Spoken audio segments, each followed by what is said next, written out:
Welcome into another edition of Talkin Ducks. Oregon getting the big-time victory over Oregon State in what is the final rivalry game of the Pac-12 era for both Oregon and Oregon State. We'll talk about this defense that was finally able to stop the run.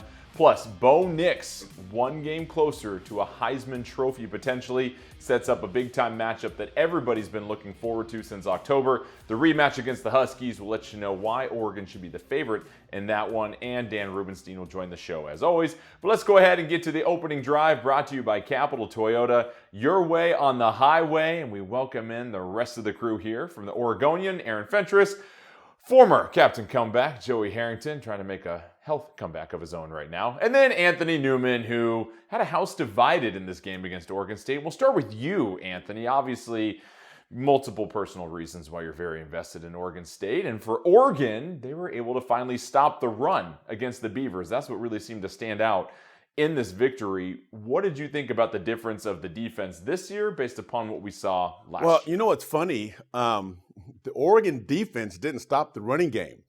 It was the Oregon offense that stopped the Oregon State running game because Oregon, the time of possession was crazy. In that first quarter, I think Oregon had the ball for like 9 minutes and Oregon State had it for like 2 minutes. And so when you're that offense for Oregon and you're moving the football, getting first downs, and then you score, that's how you keep that Oregon State offense off the field. They're standing on the sideline watching. But there's a dude, number 3, okay, on the defensive line, Brandon Dorlus.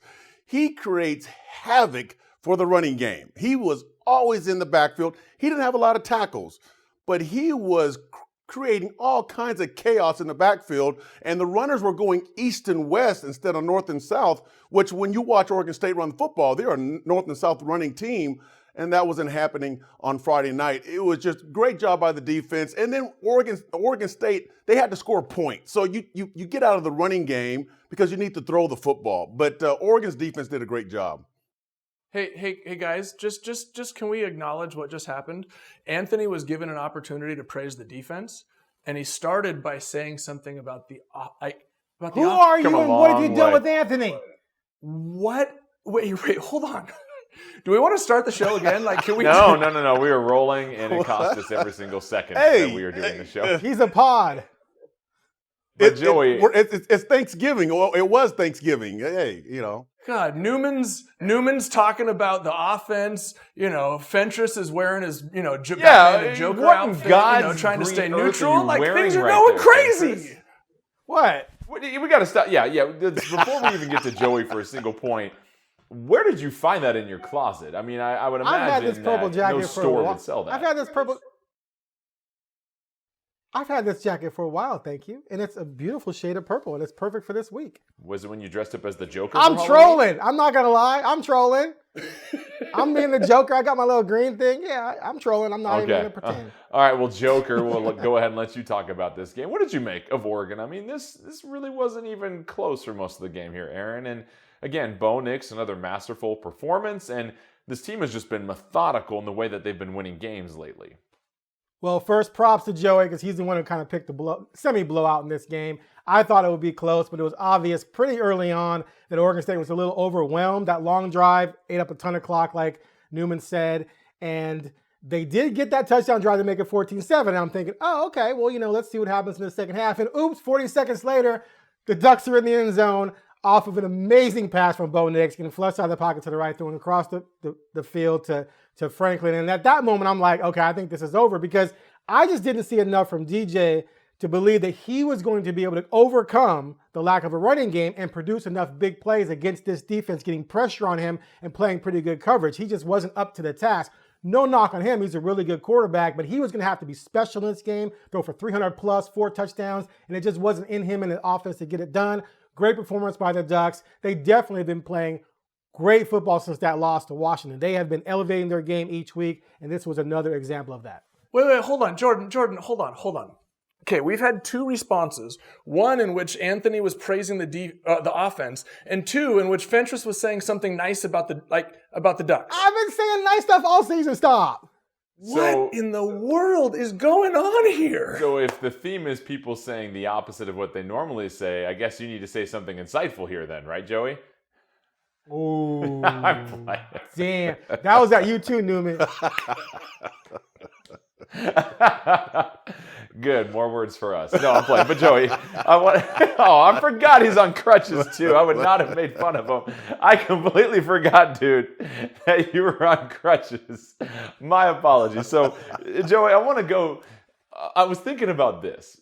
This was probably the most drama-free November that I can remember in Oregon football. I mean, there wasn't a moment this month where you felt like they were threatened as a team. And what do you think this says about the way that they're able to close out this regular season and put themselves in prime positioning heading into this Pac-12 Championship game? I think it says two things. One, and I'm gonna make Anthony proud here. I don't know that we've had a defense like this in. I mean, I saw a stat that said this is the lowest scoring defense since like 1962. So I know you guys have talked about the team a couple years ago, about 2019, yeah. 2019, or the teams with Haloti. Like, at least for me, this is the most consistent defense that I've seen in my lifetime. Like, this is a true credit to Lanning and Tosh Lapoy and all those guys on the defensive side of the ball. Oregon has historically been in close games in November, because the offense stumbles a little bit or the defense gives up these big plays, and all of a sudden you've got yourself a close game. Not only was the defense phenomenal, but Bo Nix, like we keep saying it week after week. Like, I don't know that there's been, and I'm sure there's been a drive where he's felt a little bit off, but like, I couldn't find it in November. Like, I honestly can't find you know what? Maybe in the second half of the USC game, maybe if I'm trying to nitpick a little bit, like when you combine incredibly consistent quarterback play, and more than just consistent, like exceptional quarterback play, with a defense that's only given up 15 points a game, that's holding Oregon State to 50 yards rushing. Like, you combine those two things and you're putting your feet up in November and cashing your ticket to the Pac-12 Championship Game. So yeah, that has been I won't say surprising, but it's just been an incredibly been really good to see.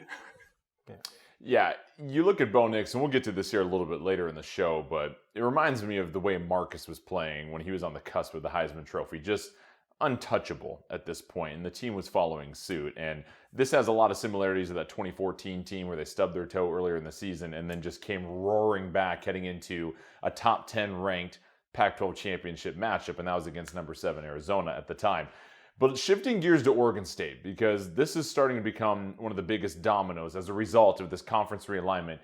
Jonathan Smith accepting the Michigan State opening, and you look at the job that he did, Joey, at Oregon State, bringing them from beneath the ashes. I mean, this was a program that was decimated by the time he got there, and then got them to where they were on the verge of the top 10 this year. I think if they didn't have so many injuries, they maybe flirt with a top 20 finish. What do you think about him going to Michigan State? And now where does this leave Oregon State, where this program has never been in more limbo, I suppose, as far as what their future looks like? Yeah, I know this isn't the place to say it, but I feel bad for Oregon State. I do. You can say that here. You can say that here. You know, it's unfortunate the way things played out, especially considering the job that Jonathan Smith did to bring Oregon State back to the point where they were literally 2 weeks ago competing for a potential Pac-12 championship.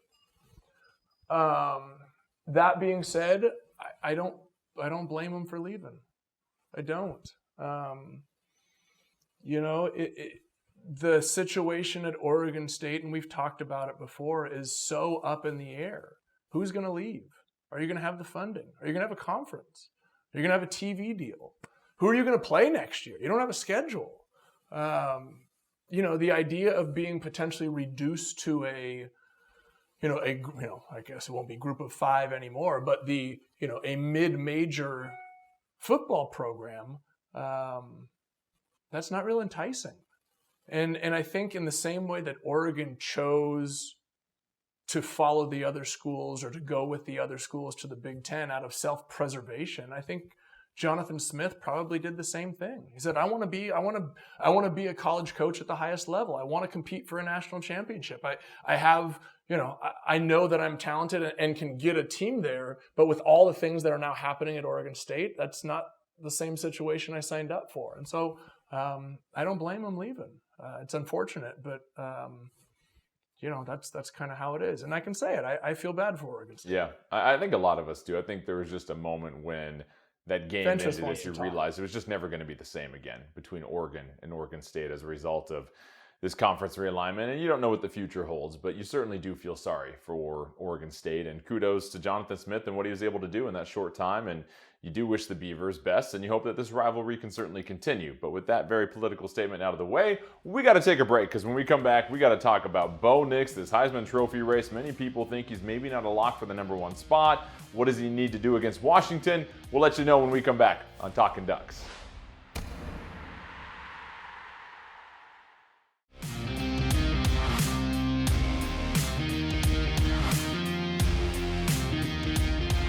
You're watching Talkin Ducks, built by Par Lumber. Welcome back. Time now for our legendary moment, brought to you by Abby's Legendary Pizza. Well, back in October, when Oregon fell to Washington on the road, a missed field goal that could have sent the game into overtime, many people circled this date coming up, December 1st. Would this be a rematch of Oregon versus Washington? The conference erasing the North versus South nonsense, putting the two best teams in the conference against themselves, and this is what the conference was thinking. Now, the Pac-12, as a sense, has a lock for one of the top 4 playoff spots, potentially.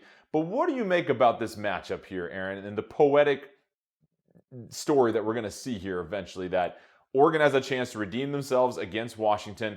A ton of parallels to 2014, right? When Oregon lost to Arizona. They need to beat Arizona in the conference title game to try and go to the college football playoff with a Heisman Trophy caliber quarterback that has a chance to cement it. I mean, it feels like everything's there, and this being the final football game ever between two Pac-12 opponents.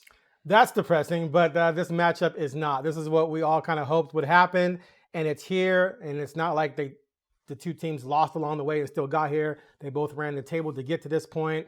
You have two arch rivals going at it in the final Pac-12 Championship game ever, with so much at stake. Heisman, playoff berth potentially. It's an amazing setup. The first game was grand theater. That's one of the best football games I feel like I've watched Oregon ever participate in, and we're going to see a rematch. What the game's going to be like, we'll talk about later, but yes, I'm definitely looking forward to this. It's going to be a lot of fun. Anthony. Yeah, well, I'm going to say this. It's hard to beat a team twice, and it's really hard to beat a team twice when they really should have beat you the first time. So this is Michael Penix Jr. I think he had nightmares of number 3, Brandon Dorlus, during that first game, and he hasn't been right ever since. He's been beat up. Now, they find ways to win football games. Give them credit. They're finding ways. They're still undefeated. So, yes, this is a very good football team, but they understand what Oregon's all about. This is going to be a good game. It really is. Yeah, I mean, Joey, as Aaron pointed out, you really couldn't have scripted a better closing game to the conference and everything that's on the table for both of these teams. And as a player, I mean, going into this game on a short week, a chance to play your rival, what's going through your mind as you're preparing for this game?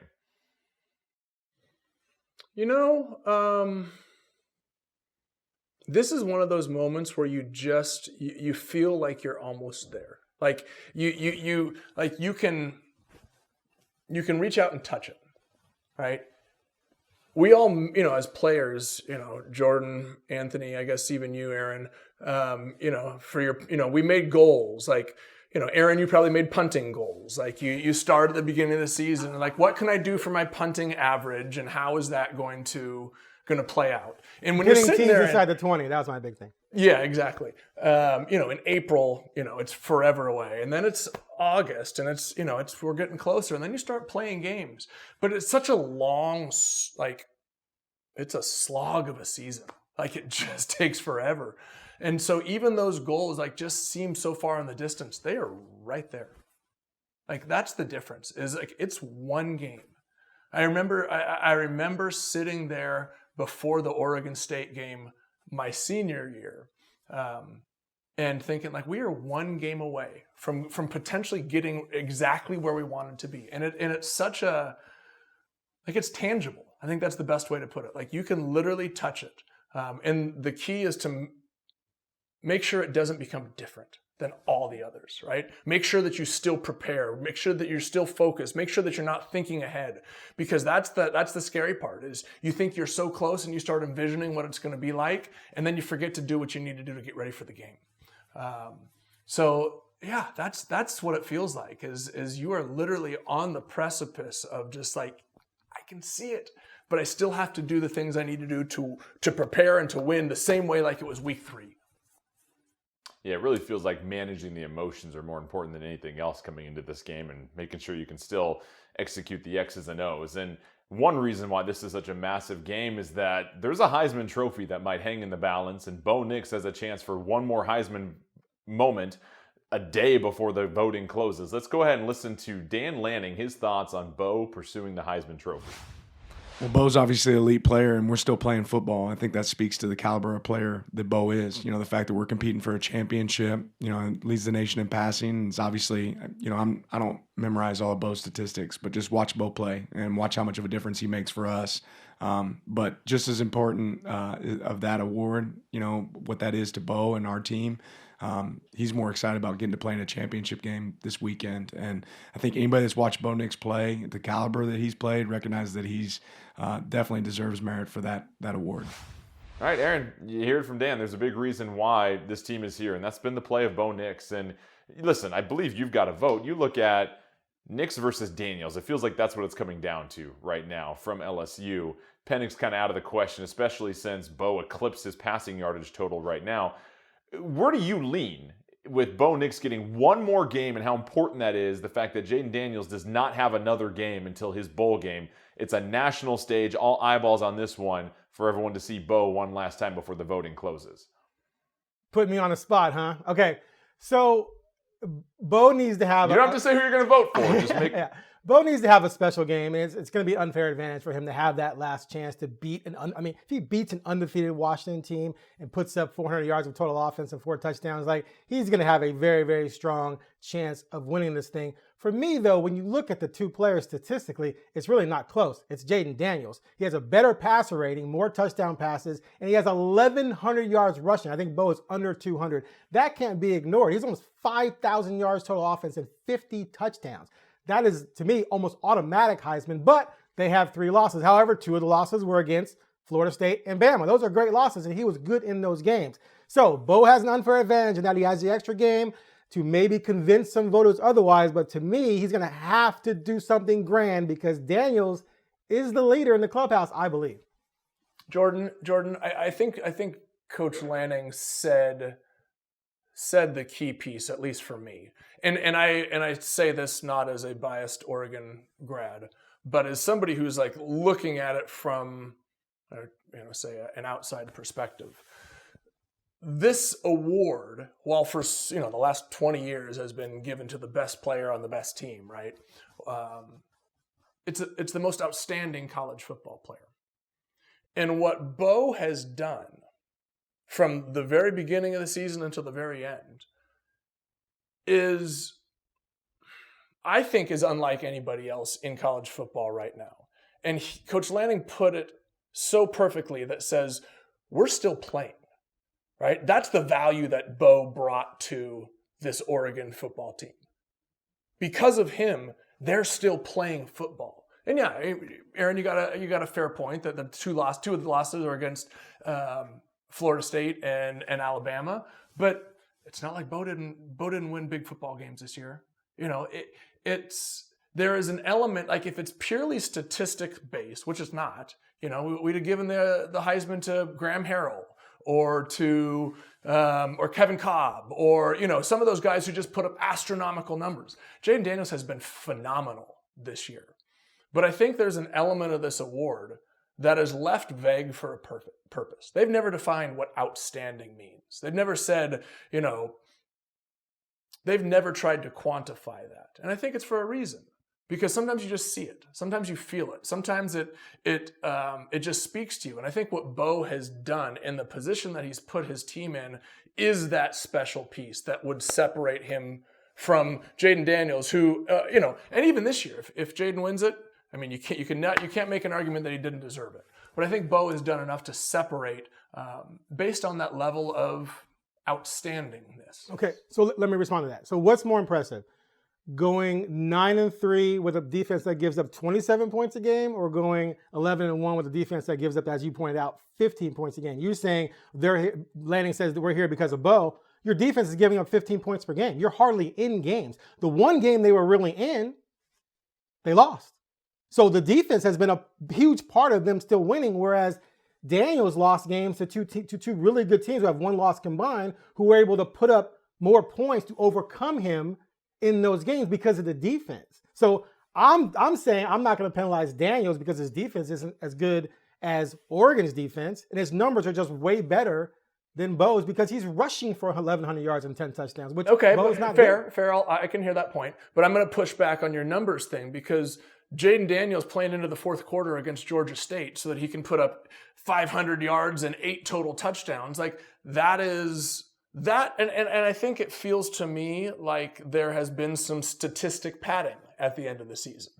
He's had a couple phenomenal games. He had a Tuiasosopo-like game with over 300 passing and 200 rushing. Like that was an unbelievable game. Tui didn't win the Heisman that year, right? So I feel like the fact that there has been this massive push to get him yards, to get him touchdowns, to get him statistics, and honestly, it kind of feels like there's been a bit of a push from the Four-Letter Network to push a narrative like, hey, this is the guy, this is the guy. You wouldn't be talking about somebody's last name that rhymes with Rhymebomb, would you? I'm not saying that. Never. What I am saying, though, is it feels like Bo was starting to separate, and then the statistics became a conversation. That became part of the narrative, and I'm not sure that really. I don't know that really does it for me. Let's give Anthony a thought. What you guys say, Anthony? Anthony. Well, yeah. Mister, you hate dual threats. You hate dual threats. Who? Me? You do. You hate No. you hate D'ing up against dual threats. Is what I mean. Well, yeah. Yeah, exactly right. But here's the thing about Bo this year. And if I'm a defensive coordinator, I'm trying to defend Bo. From the past, I'm looking at him as a runner as well. Okay, hey, he's going to run the football. We need a linebacker to spy him. So now we're taking a linebacker out of the drop because he's at the line of scrimmage watching Bo Nix if he's going to run or not. Bo Nix hasn't ran at all this year. He doesn't need to use his legs. Now, he's used his legs to get the first down a couple of times here and there. I think one game he had like maybe 40 yards rushing, and that's been the most. He's not looking to run. He is throwing the ball all over the place. Now, again, let's give him let's check the box because of the supporting cast. He has a great supporting cast around him, but yet this Bo Nix, when he gets to the line of scrimmage, I see a coach playing the game. I see a young man leading this team going, hey, no, let's check out of this. Let's get to this. This is the best play for us. And then when you see Bo just back there, everything is slow motion for him. Everything is very easy for him compared to when he first got here or when he was back at Auburn. He's playing this game just effortless, and it's fun to watch. And yes, guys are making great plays, but every time you're a quarterback, your receivers are going to make great plays, right, Joey? They're going to make some great plays. I mean, it's a 5-yard throw and a 60-yard run for a touchdown. But at the same time, watching Bo put this together and win football games, okay, and only have one loss. Now, one loss, not 3, one. That says a lot. Aaron, I've been thinking about what you said. So much of this Heisman is about a moment, right? You have that moment that sticks in people's minds. I think you've got a fair point that if Bo goes out and has a 400-yard, 4-touchdown game against Washington, I was trying to think like, what is Jaden Daniels' moment? It's the game a couple weeks ago where he threw for 3 and ran for 2, but he doesn't have that win, right? The 2 games that against the big time opponents have been losses, which you pointed out. I think this gives Bo an opportunity to have that signature win, and I think if that happens, and it happens in a way that is impressive, then I think this is an award that he wins. If they win and it's, I would say mediocre, he throws for 250 and a couple touchdowns, I think we're pretty much in a coin toss. And I can hear your argument, Aaron. I don't necessarily agree with it, but I could hear your argument about why it would go to Jaden Daniels. And I think there's a narrative that's being pushed that way. So yeah, I think this is a big moment in terms of Heisman Trophy for Bo. Yeah, it's going to be fascinating. I think that final moment against Washington will matter. I do believe Daniels played against one additional FCS team than Bo did this past season, so just keep that in mind. But it's going to be a close one. East Coast versus West Coast bias. We'll see what happens. All right, stick around. Plenty more Talkin' Ducks when we come back. Dan Rubenstein will join us. We'll get his thoughts on the matchup. Also talk a little bit about Bo and the Heisman as well, too, when we return.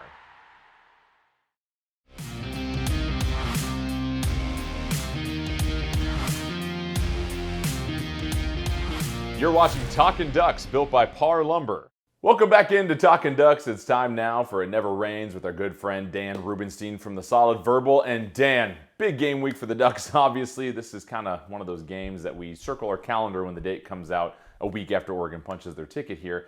But a lot of storylines, and I want to start with this one. We just got done talking about Bo Nix and his greatness, and this Heisman Trophy race that feels like there hasn't been a whole lot of national buzz surrounding it, but looking with one game left, Bo Nix versus Jaden Daniels, who many people think is going to either win it or be the competition for Bo. Is this one last opportunity for Bo to vault himself to number one, or where do you think he sits coming into this game against Washington? Yeah, there's an opportunity to put an exclamation point on his case for the Heisman. There's not much you can do to poke holes in what Jaden Daniels has done this year. Obviously, he can't do anything about LSU's defense, which took a huge step back this year. But the fact remains that Bo Nix is going to play on a stage on Friday night that Jaden Daniels will not play. He will not play in a huge bowl game. He will not play in a conference championship game. And the biggest reason Oregon finds themselves at this point is because of Bo Nix and his play this year. I actually looked at the numbers, and Oregon has the best offense in their modern, if not entire history this season in terms of points scored per drive and best net points per drive, which is offensive points per drive minus defensive points per drive. This is the most complete Oregon team, as far as I can tell, in the history of this program. And I don't think that's nothing when you evaluate what Bo Nix has done for this team lately. And he has a terrific case. There's a reason he's the betting favorite. He has been electric this year. Let's say he throws for 300 yards, 2 touchdowns, 70% completion percentage. They beat Washington. Is that enough? Do you think the voters would give him the Heisman, or do you think it's Daniels and those eye-popping numbers, especially what he did on the ground? I think it's enough. It's one of those things where I can't tell you Jaden Daniels isn't the Heisman Trophy winner, right. And it's just going to come down to personal preference. It's going to come down to geography, and it's going to come down to what voters, and there's a lot of them, decide to reward. And typically speaking, the best player on one of the best teams when competing against a player who is on a good but not great team, and you especially look back to the West Coast and whether it's Christian McCaffrey, whether it's Toby Gerhart, there's a lot of arguments for guys who have looked like the best player in the country, but went 8-4, went 9-3, and there wasn't anything they could do about it other than do everything, which they already did. So I tend to think it'll be Bo Nix if he has that kind of performance in a win, an emphatic win, especially for Oregon. But I think it's real close. All right, getting to this matchup against Washington, it feels like decades ago that these two teams played. I mean, it was back in October. It feels like Oregon's gone on the trajectory up, and Washington has just been able to kind of stack up these wins, but they haven't really defeated anybody convincingly enough where you're like, dang, these guys are locked in and loaded and playing at a very high level. What do you see on the field is going to be the difference between these two teams come this Friday? So I think for Oregon, it's going to be the pass rush, and we saw it early on, even when they couldn't get home in the matchup in Seattle. It was guys like Brandon Dorlus getting their hands in the lane, and it was a matter of making Michael Penix uncomfortable, which he has seemed at times these past few weeks. Bad weather, good weather, whatever. Teams have made him hesitate a little bit. He's been off with his throwing. He's been off with his footwork, and so I really think it's going to be a question of, one, getting to Michael Penix along the line with as few guys as possible, and two, when playing physically against these Washington receivers, play up to the point of a penalty, but don't do anything over the top when the play is there to be made that you're also yanking down on a collar or something like that. And so that, I think, is going to ultimately decide the game, because I'm not terribly worried about the Oregon offense. I think they've looked to be in a better place than where they were in Seattle. They've utilized the middle of the field a lot more when you look at what Tez Johnson and Terrence Ferguson have been able to accomplish down the middle of the field. That opens things up for Troy Franklin down the field. So that's not a real concern point to me with the Washington defense. To me, it's getting off the field, making plays on defense, and because of the depth of this defense, the addition of Justin Jacobs at linebacker since they played that game, I really think if Oregon's able to continue to play like they've played and Washington continues to play like it's played since, I don't even see it being all that competitive late. I think Oregon's that much better. I'm glad you mentioned Jacobs, because that was one of those under-the-radar adjustments later in the season. You get a little bit more health at that linebacker position. It feels like this defense has been at a completely different level. All right, the big question here, though, is if Oregon beats Washington, will they make it to the college football playoff? We know there's a lot of scenarios that can take place. The thing that could probably muck it up the most is Alabama defeating Georgia in the SEC Championship game. But number 5 Oregon beating number 3 Washington, the only team that's beat them all year, if they do it convincingly, is that enough to get Oregon into the CFP?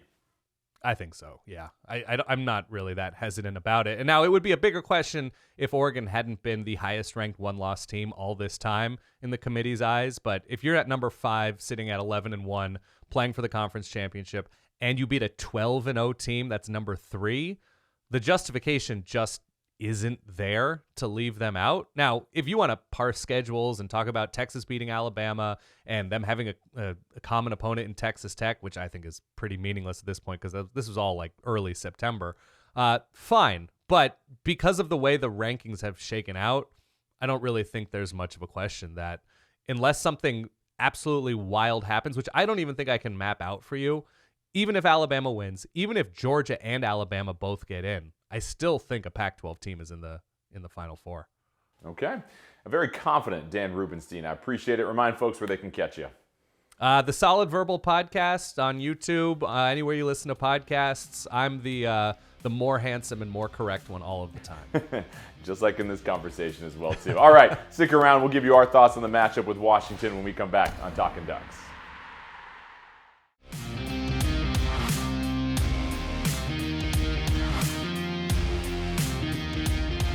You're watching Talkin Ducks, built by Par Lumber. All right, well, the Ducks getting set for this matchup against Washington in the Pac-12 Championship Game. As we said earlier in the show, you really couldn't script anything better. Bitter rivals. Winner has a really good chance of punching their ticket to the college football playoff. Washington's guaranteed if they win. Oregon has a really strong case if they do. But looking at Washington, Anthony, it's been fascinating. Ever since these two teams played, it feels like Oregon's gotten better and better each week. And Washington, granted, they've won all of their games.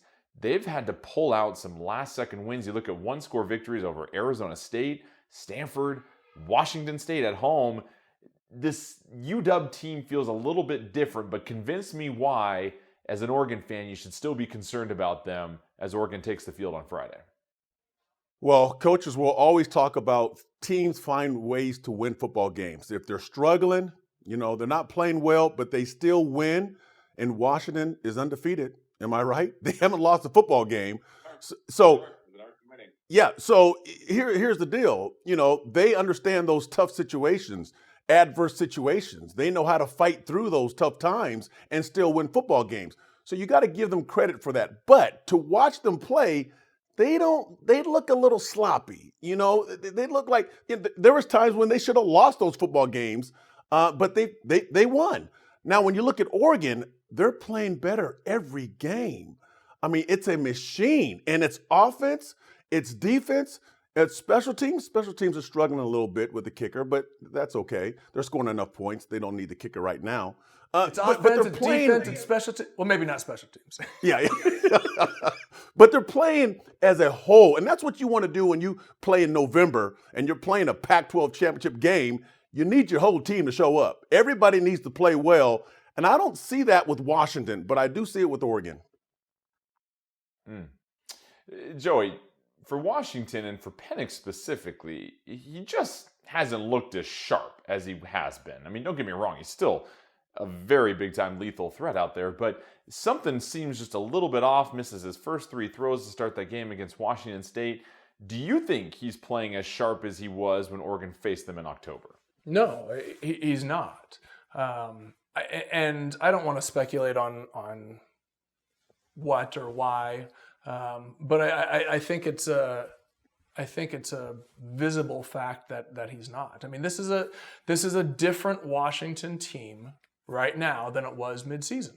Midseason they were rolling. Midseason they were riding high.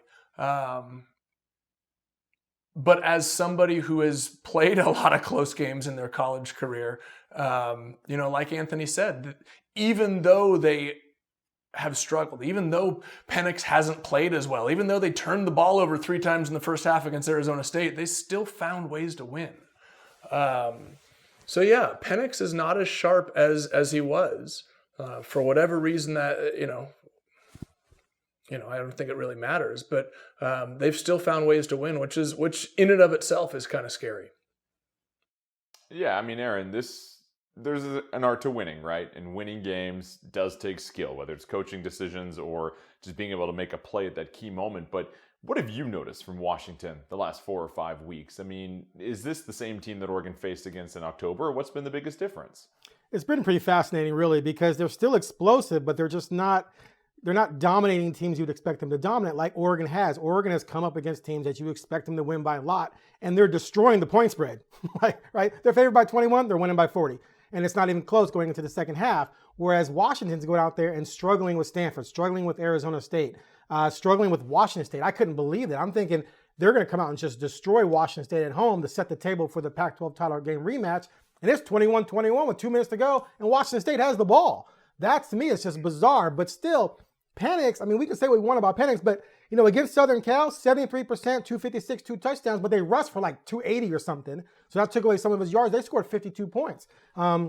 Even in the Stanford game, you would expect him to dominate. Well, he threw for 369 and 4. The defense didn't show up that day. So some element is not showing up each week, but other elements are getting it done. So if they can put it all together, they're still going to be a serious problem for the Ducks this week, and they're capable of doing that. And we know that Penix can light it up at any moment. We know they got receivers. We know Oregon struggled with that in the first meeting. So I wouldn't read too much into all of that stuff going on, but I don't think it's nothing. I think one team came out of that loss pissed off, and it's just steamrolled and dominated everybody. Whereas the other team came out of it celebrating it like they won the championship. We're printing t-shirts about it and just being ridiculous. And then they kind of fell flat. Now that's the fans, not necessarily the players, but you wonder if some of that infiltrated into their locker room because they haven't looked dominant at all. But we'll see what happens on Friday night. Yeah, at the end of the day, this is still a Washington team that beat Arizona on the road, beat USC on the road, beat Oregon State on the road, beat Oregon at home. Say what you will, they're getting the wins. And They may not be pretty, but there's an art to closing out these games and a reason why they're undefeated. So looking at the matchup now on the field, Anthony, you've talked about it already. The defense, the pass rush, what else stands out to you? What does Oregon need to do to close this thing out and all of a sudden put themselves at the forefront of this college football playoff race in the conference? Well, they need to finish the game. The playmakers need to make plays. So you have your stars on your football team, and they have to show up when the light is very bright. And this game Friday night is going to be some bright lights, and the guys got to make plays. When there's opportunities to make plays, you have to make those plays. Coaches tell us all the time, you only get so many opportunities during a game. And when that opportunity shows up, you have to make that play. So it's about playmaking, making plays on offense, on defense, the big catches, the interceptions, the sacks, tackles for loss, all those big things against a good football team who knows how to win football games. Aaron, do they need to make plays? I think they need to make plays. Is that what you got to make some plays at some point? Do they need to make plays? I think they need to make plays. You can't just not make any plays. Couple plays. Joey, I wonder too, the play calling last time on 3rd and short, 4th and short for Oregon, there were some questions after that game as far as the way that either the plays were designed or how they were executed, right? We're not pinning it on any one person, just it did not look like Oregon performed very well in those short yardage situations. How closely do you think Oregon is looking at that and maybe tinkering with a few things? Wow, you're pulling it. You're pulling one out here. I had completely forgotten about that aspect of that game. Which is huge. I mean, there's 4 or 5 situations like that in that game that really determined the outcome. Absolutely. We were absolutely talking about those things after the game. And because of that, I guarantee you that they're going back and looking to see how they're going to execute or how they can execute better in those situations. Because there's one thing I know that I've learned from Dan Lanning is he's not going to change. Right? That's what he's going to do. He's going to play an aggressive style of football. And so it's not a matter of going back to look and see, well, should I have made a different call? But rather going back to look and see, how do I execute that better so that we convert on that 4th down, right? So, and that's what great coaches and great teams do is they learn from their mistakes. They go back and they study it's self-scouting, right? You watch your teams. You watch the team that you're going to play when you study, but you also study yourself. Like, what mistakes did I make? You go back and watch the game. Learn, get better every week. And Oregon has done that, and Dan Lanning has shown that he's able to lead in that way. So I don't think that his style will change, but you better believe that he's going to go back and look and find a way to execute better in those situations. All right, Aaron, one more quick thought on this matchup, and then we'll get to predictions after the break. For me, it's just going to come down to which coach makes the best adjustments from the first game. That's the one thing that's cool about this. They played already, so each of them has film to go through, not just on who else they played, but they played each other. Can Oregon figure out a way to stop those damn back shoulder passes, back shoulder fades? Like, if you take that away, it's 75-10, right? I mean, can you figure that out? But can you figure that's a hard pass to take away, and you know that. What's that? They said, that's a hard pass to take away. It is very hard. Like, you have to commit other defenders, but then you open up things over the middle, or you take away some of your run defense. There's a chess match there. Do the Huskies figure out ways to maybe slow down Oregon's running game? Because Oregon just gashed the ball up the middle all game. You commit more inside to take that away, and then you open up things for the outside, obviously. So it's going to come down to me to which coach does the best and trying to figure out ways to slow up the things that hurt them the most the last time. So that's going to be an interesting chess match to watch unfold. All right, stick around. When we come back, we'll give you our predictions for the Pac-12 Championship games. Ducks versus Dogs. Who's going to win? Find out when we come back.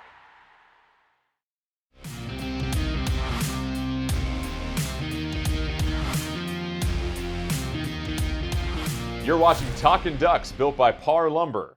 Welcome back to Talkin Ducks. Time now for Tools for Victory, brought to you by Leatherman. Final game of the Pac-12 history ever. Oregon versus Washington, Pac-12 Championship Game. And if you look at what tool the Ducks need here, Joey, you open up that Leatherman. What are you pulling out for this game for Oregon? I'm going screwdriver. Why? Because they need to lock it down. They have to lock these receivers down. Look, if I'm looking at one thing about this game that I don't want to say is a bit of a wild card. Look, Washington tries to stop Oregon's rushing attack. Bo throws the ball. They try and stop Bo. They run the ball. They're gashing them all game. Defensively, Oregon got into the backfield. They pressured Penix last time. The one thing that they weren't able to do is lock down those receivers. This secondary is going to have to come up a little bit bigger than they did last time. Now, I'm not saying they got to hold Penix to 186 yards and 3 picks, but they can't give him 315 and 4 touchdowns, right? They got to make a couple plays. They got to find ways to flip the momentum, to shut down a drive. They're going to have to screw down. They're going to have to lock down this secondary. These receivers were a problem the first time, and they're going to have to find a way to slow that down, or else, we're going to find ourselves in another 38-35 type of game. All right, Anthony. You have to use every tool that's available. You really do, because you're playing the Pac-12 Championship Game.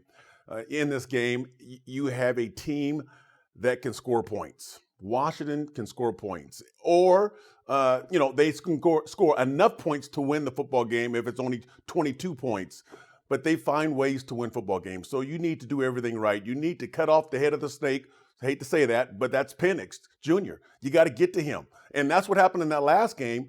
Oregon put a lot of pressure on Penix and beat him up. If he gets pressure in the pocket, he doesn't like that. But Oregon didn't win that football game. Washington found a way to win the game. So you got to get up the other tools to help you out to make sure you win that football game. Aaron. Is a plow a tool? Or is that machinery? Anyway. I don't think there's a Leatherman plow, but there you go. You can send it to their R&D department. But go ahead. Hey, that's just the thing I could come up with. So, look, they're not going to disrupt Penix enough to where that wins the game. Penix knows receivers are just too good. Like they're going to slow. They might have moments, but they're going to get theirs. The difference in the last game for me was really just the way Oregon just ran the ball, which maybe reduced a couple possessions for Washington and put Bo in great passing situations. They rushed for over 200 yards. Both Bucky and James averaged about 5.7, 5.8 yards per carry. To me, that's still the best way to try and deal with Washington, is to just pound their defense and then obviously use the passes and balance and keep the offense off the field a little bit. Reduce a couple possessions because you're eating clock and you're moving the ball and you're changing field position and things like that, even when you don't score. So that, to me, they have to keep doing that. If they struggle at all in the running game, that's why I said earlier, does Washington figure out a way to slow that up? If they do, then I think they have a chance, to take this game home pretty easy. Not easily, but take this game home. But if Oregon can maintain that running game, I think they have a great chance to win. Joey. My tool is corkscrew. Get ready for that champagne, because Oregon's going to win. Just do what you've been doing, honestly. Like, you were playing at such a high level. Don't overthink it. This is truly the time you want to treat it like another game and not play outside of yourself. As far as predictions, Oregon's favored by 9.5. Real quick, I'm going to give you my thoughts on this one. I think Oregon gets the win 35-24 in this one. Joey. 35-24. I'm going 38-21. Oregon's defense coming up big. Woo! Yep, I said it. All right, I love it. 21. Anthony. Take that, Lawyer Malloy and Nigel Burton. I don't give scores, but Oregon's going to win by 14. They're going to dominate this football game. And by the way, Joey, is there a plow on that? I was tool? looking for the plow. No, I was trying to find. Aaron, I was like, us home. You can cram it all together and plow like that way. Plow. Okay. I was like, Aaron, you got I 15 got a seconds can for opener. prediction. I picked the Huskies to win the conference title at the beginning of the season, but I just can't pick them to win this game, even though I'm trolling with the purple jacket. The Ducks have been playing way better football. I'm going 39-33 Oregon. I knew there was hope for you, Should be a Fentress. good one. I We'll knew break there was everything hope down for you. afterwards. For all of us here at Talkin Ducks, appreciate you stopping by. You can catch us on Plow. YouTube. We appreciate the comments. Plow. We'll see you guys next week after the championship.